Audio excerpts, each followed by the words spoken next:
interview of an interesting person. Today's guest is going to be so much fun. Today we have the one, the only, the amazing Sophie Newbody. Sophie is the co-owner of Laughter Mindset, which teaches how to laugh through life and have a positive attitude through meditation and laughter.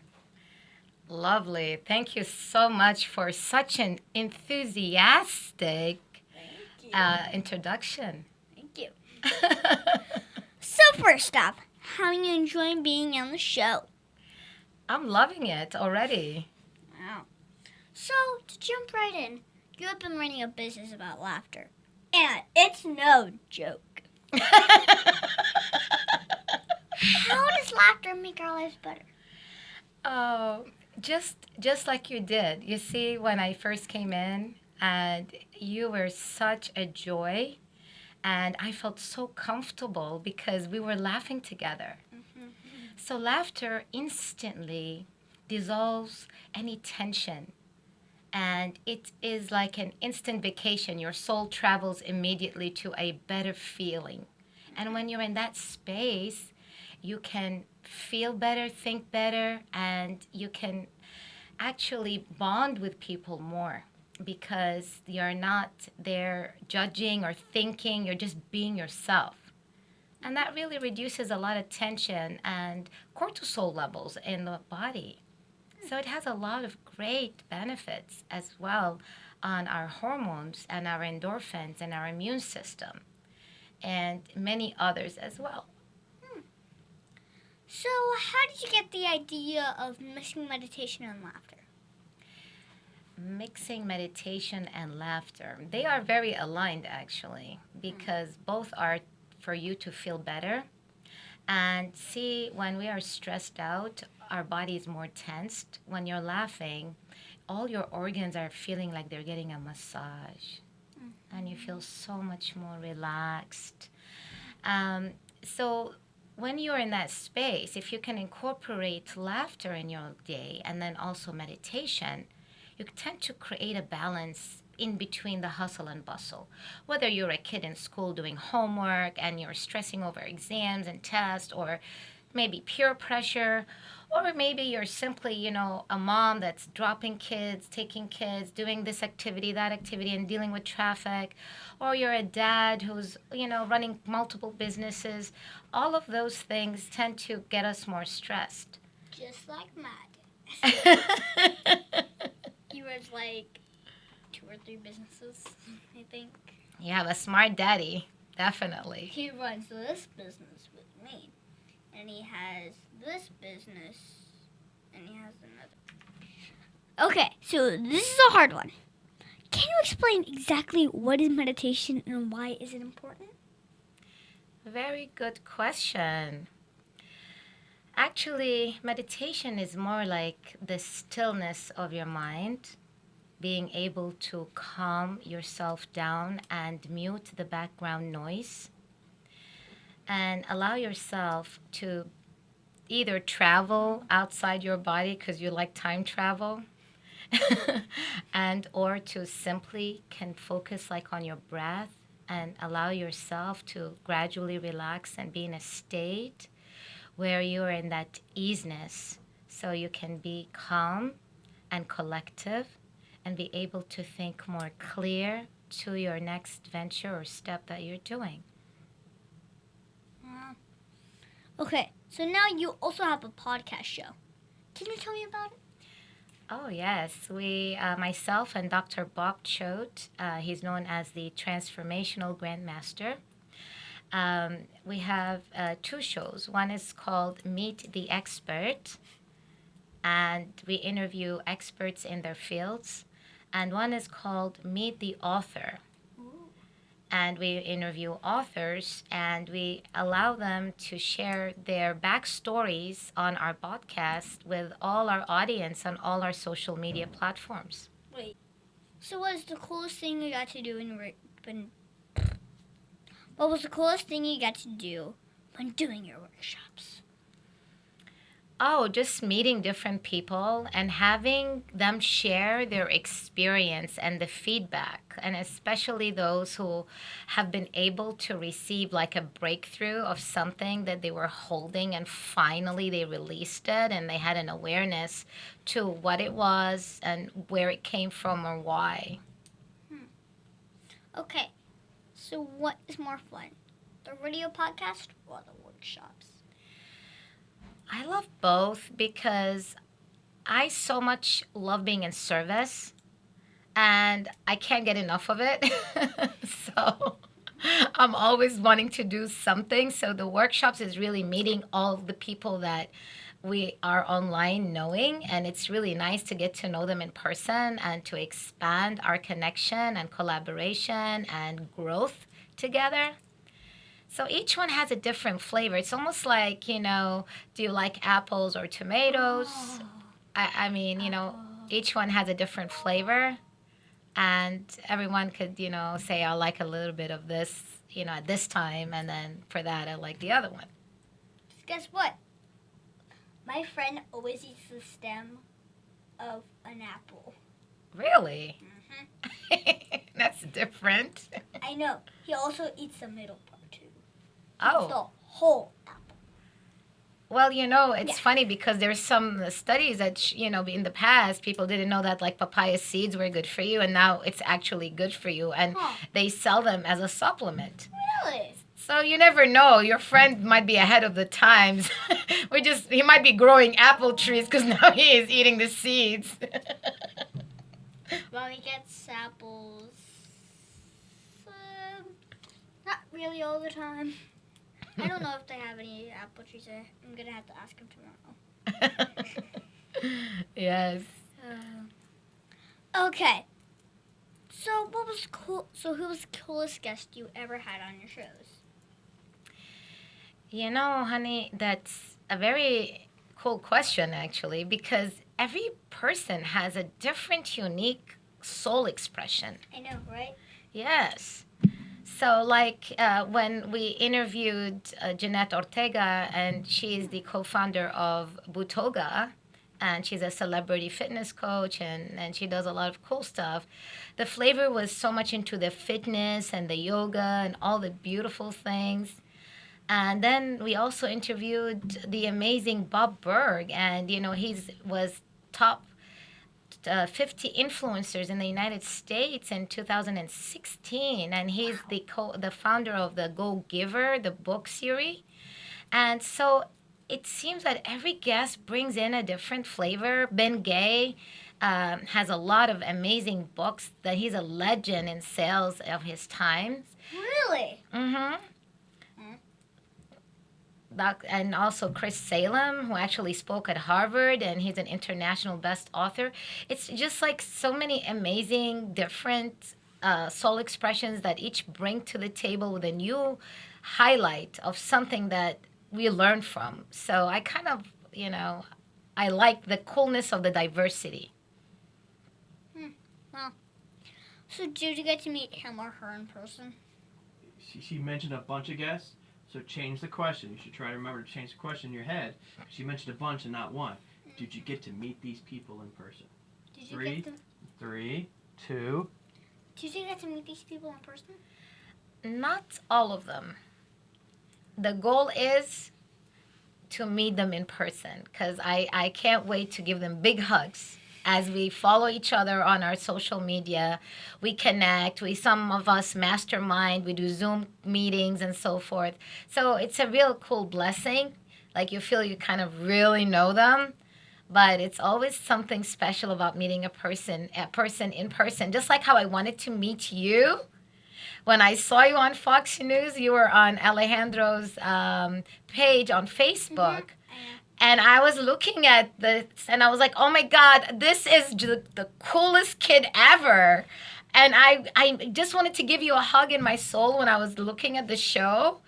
And guess what? I got to meet you. And you even attended the chocolate museum factory, the workshop there. So that was pretty cool. Chocolate. Did you like the tasting? Oh, yeah. I like the 72% dark chocolate. Oh, it's really healthy. You're very smart, very wise. And I remember the tour that the person said he was going to be mean to Hershey, and I'm like, I love Hershey. Oh, you like Hershey?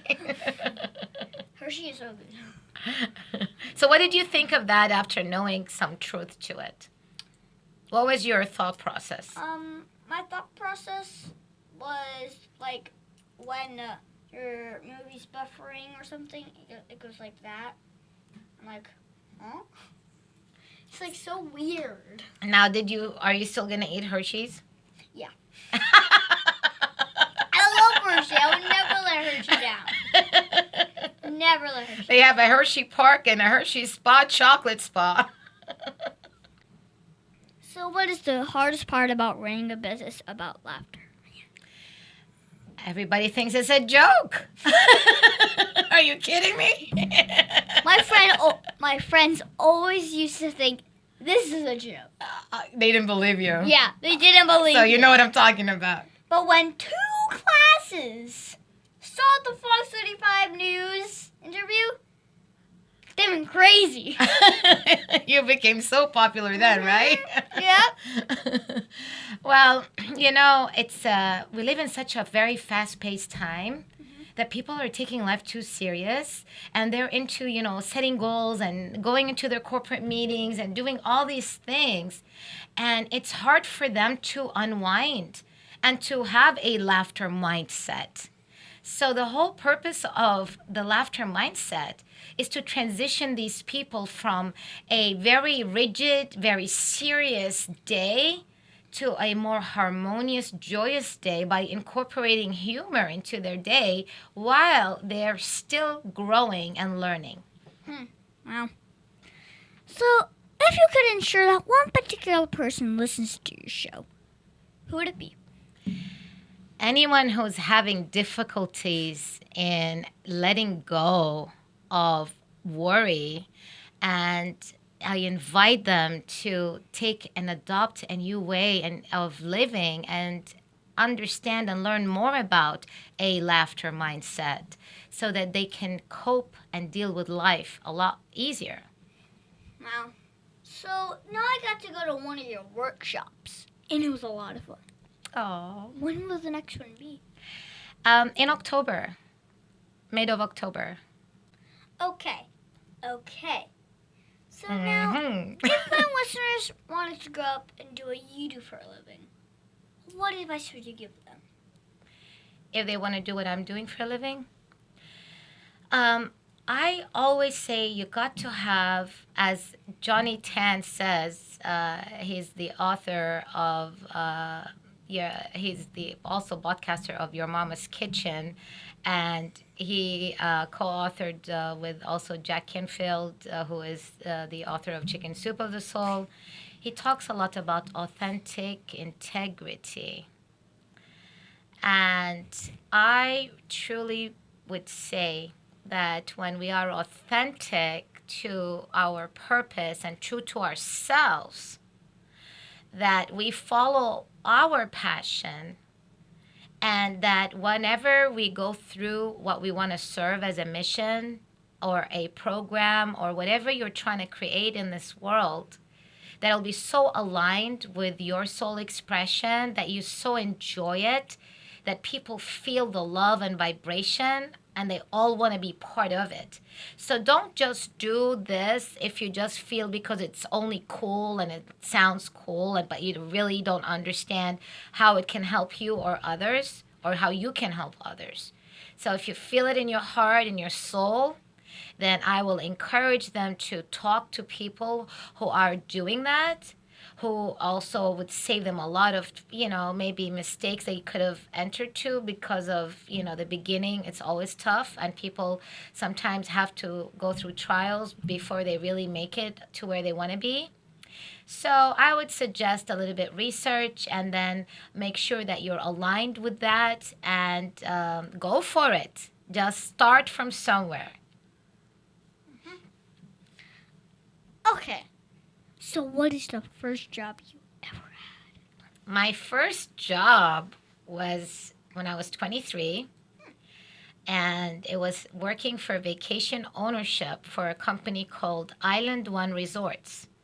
The owner today, we are still friends, and she just as having her wellness spa, and she also owns the Vineyard restaurant in by Windermere and Dr. Phillips, and we're still friends. We just met last month on in her restaurant as well, and she was such an inspiration to me. Her name is Deborah Linden, and she was an amazing woman that always said, when I grow up, I want to be like her. Every time I win awards, because there you would win, like if your volume is so high and you did good performance, you could win like Rolex watches, vacations. It was really cool things that you would win. Mhm. And she always would hand me my awards, and I was always fascinated by her class and professionalism. And I was very inspired by her.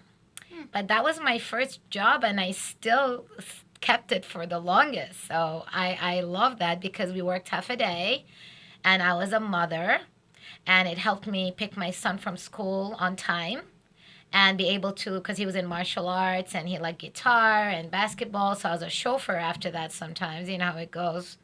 And so it was a great opportunity because of the time you only worked half a day. Huh. It's cool. Okay. So is there anything you learned from that job to help you to be a better laughter mindset expert? Yes, because originally I never had any job before that. And I was thrown into sales, and I've never thought I would ever be doing sales. And today I learned that we're always selling. Everything we do is about sales. However, going through trainings and studying different people's personalities, and if they're amiable, if they're drivers, if they're expressive, so forth, analytical, then in that case, you have learned a lot in also how to really mirror and match people, and warm up to people, and learn more to listen to their stories, share third party stories, and those things really help in creating a very nice relationship between you and the clients.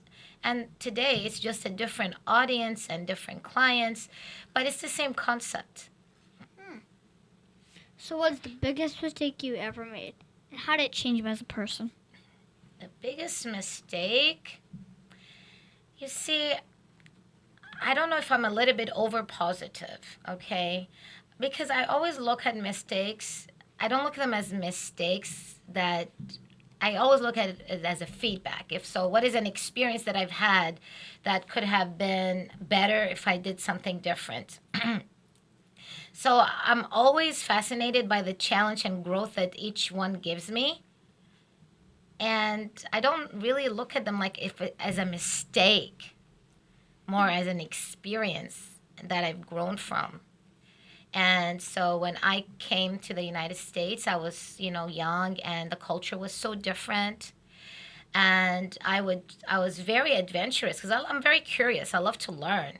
And you got to put yourself out there when you're learning. But when I was going through my divorce, it was tough because I had an only child, and both me and his father loved him dearly, and we both still do. And me and his daddy are best of friends till this day.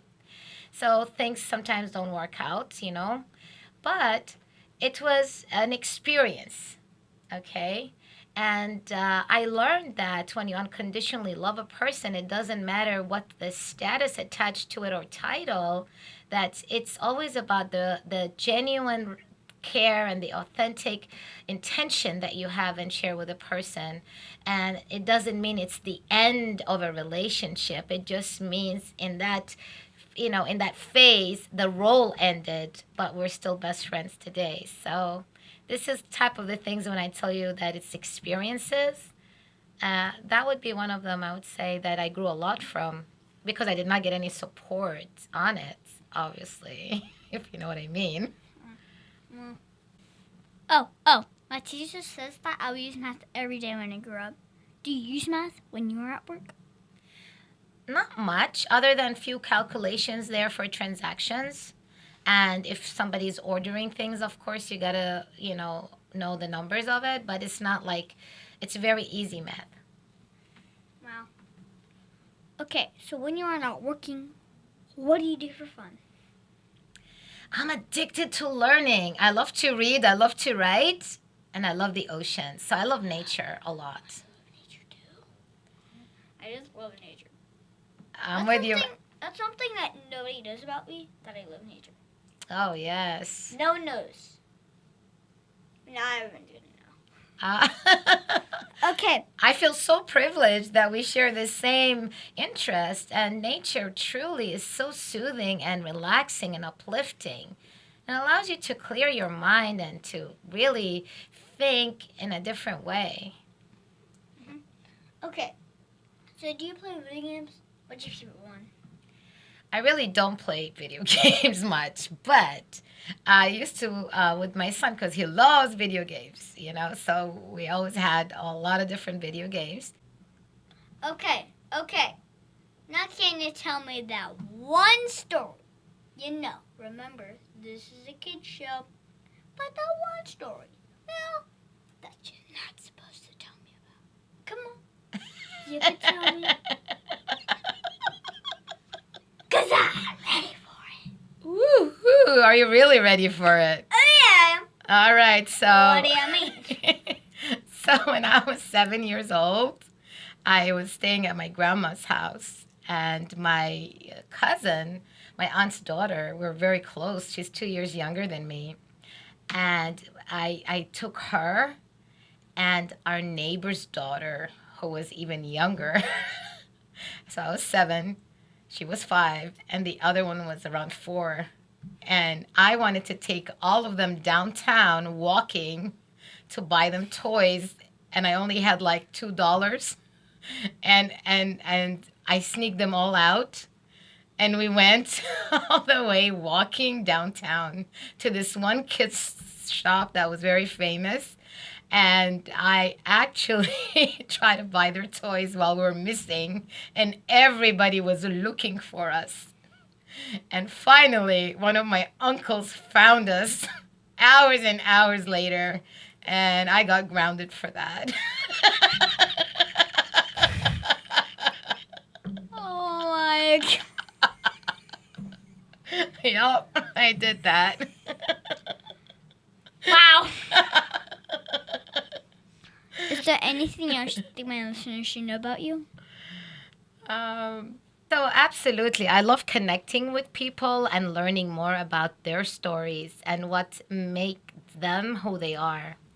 So anyone that loves to connect, I love to meet with them and get to know them more in person. I have a social media platforms. TheLaughterMindset.com is our website. And on Facebook, they can connect on Sophie Nubani. That is SOF as in Frank IE NUBANI. And they can connect with me there on my personal page. I might not have enough because, I have 5,000 friends. Sometimes it's hard, to accept new people, but I have a lot of people that do follow my page. Or they can connect to me on Messenger. And on LinkedIn, it's also Sophie Nubani, and I get a lot of good connections there. On Instagram, it's sophie.nubani. And if they're interested in groups, myself and Dr. Bob Choate are admins on 2 groups in Facebook. One is called the Laughter Mindset Group, and the other one's called Wisdom Cafe. And they can request to join. We'd love to grow, celebrate, learn, and glow together. Wow. So if you could teach me one thing that's really stuck, what would it be? I would say the art of mindfulness, because it's going to allow you to center and think clear when you face any challenges, also when you're making decisions and when you're trying to do problem solvings. It will encourage your creativity and your imagination, which is really cool because that's where all the magic starts. Uh-huh. So what's that one question that you think I forgot to ask you? How old I am? How old are you? Oh, no. Oh, no. That's what I was about to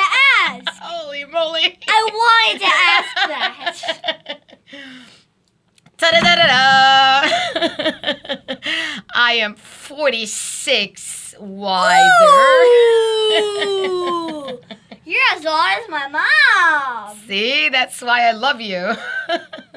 Thank you, Sophie, for being my special guest. Can you stick around for my corners?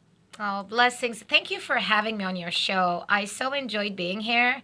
And this is a new experience because I do a lot of live shows. And I love the way you have your studio set up. I have like the clarity and the comfort and the hospitality. And this is really cool. I pray that you're going to be very successful in serving your mission because I know you're so passionate about what you do. And I can't wait to interview you on Meet the Expert Show. What? Yes. That's going to be pretty cool. Dad, you never told me this was going to happen. Broke the fourth wall. You never told Not me. supposed to break the fourth wall. You're killing me. You never told me. You're killing me, Smalls.